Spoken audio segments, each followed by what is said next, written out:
All right, on August 9th was the beginning of West Coast Confidential. Hey. Shout out to the homegirl. Shout out to Gina Views, my girl. She was just here last week. Yeah. What is it like, again, full circle for y'all, from high school to now? You know, what is it like hosting that show? And by the way, Crystal the DJ has a heavy ass opinion. You know what I'm saying? Like she talked, you know, she was honest. like, I know it's honest, but that's what you get with that show. You see the true personality.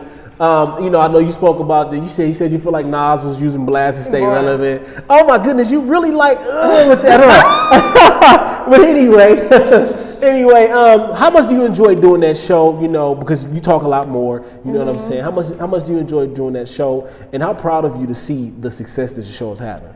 I am really excited to see how people really rock with us. Like they be like, y'all really funny, and we just being ourselves.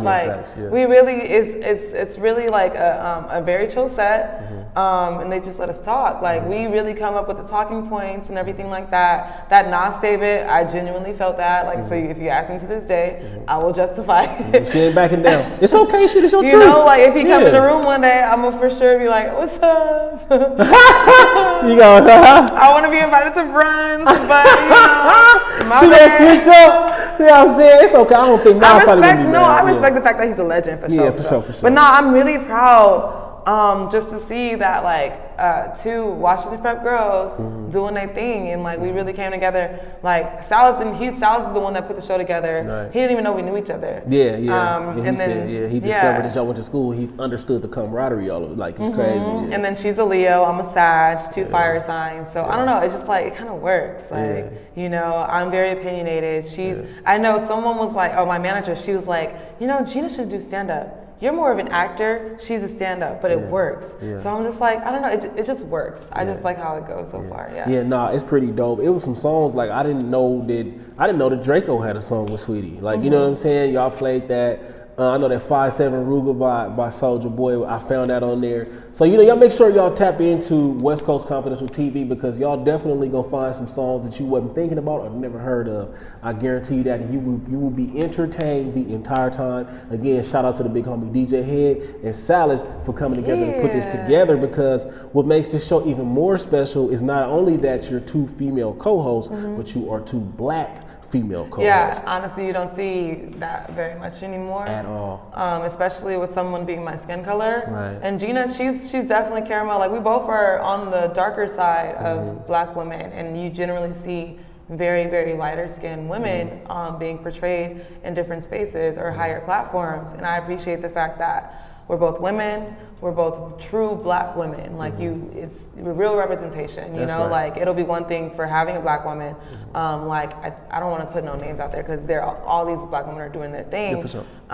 But it's just a difference for a little black girl to see another brown girl on TV. So I think it's a big deal. What are some moments that people may not see going into putting West Coast Confidential together that, you know, you can say like, man, this is a memory for life right here, or this is a moment that I'll cherish forever?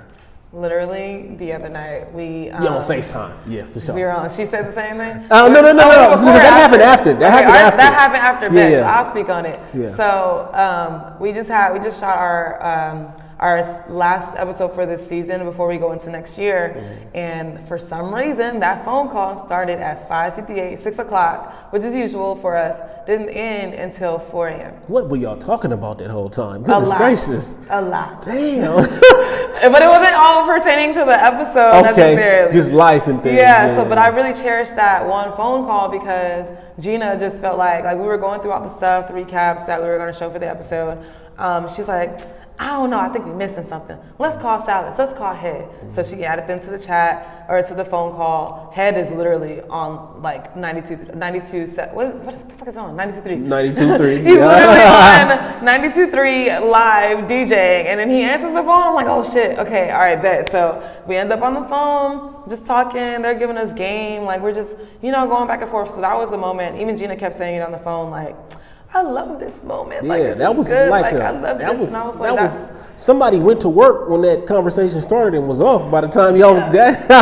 legit. I was like low-key falling asleep toward the end. Like the phone, the FaceTime failed, and Gina called me on the phone and called Sallis on the phone. And I'm just like, damn, this shit's still going. Yeah.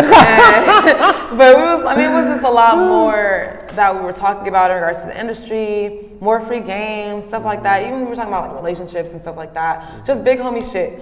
And that was just something that everybody can't get. That's right. Especially from Head and Sallis. Like those two are so prominent in the game. Like whether people know how much Sallis does, like I respect Sallis so much for what he does. Yeah. So I really just cherish that moment as well. Even just DJ Head as well.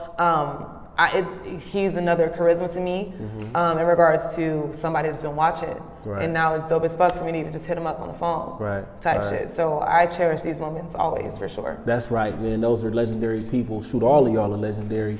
And like I said, man, when I first met Bryan Sallis, all the game he gave. And the thing is, Bryan Sallis looks like a regular person. You wouldn't assume. You wanna know how I met him? How you meet him?